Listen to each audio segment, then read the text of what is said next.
नमस्कार मु विश्वमयी डांग मु पीएमसी गवर्नमेंट नोडाल हाईस्कूल दह्यार छात्री। आम टीम्र नाम दह्या सुप्रीम। नमस्कार मु प्रियंका पंडा। आम प्रोजेक्टर नाम लाइन फॉलोइंग ऑटोमेटिक रोबोट। आम एथिरे आईसी सर्किट और आईआर सेंसर और डीसी मोटर और लिथियम बैटरी व्यवहृत करिछु।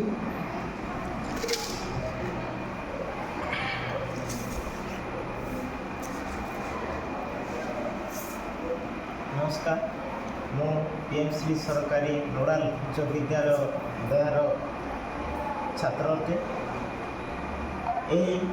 रोबोट साहाय्य बड़ बड़ गोदाम एवं कलकारखाना मानक जिनिष पत्र परिवहन कार्य लग जाए।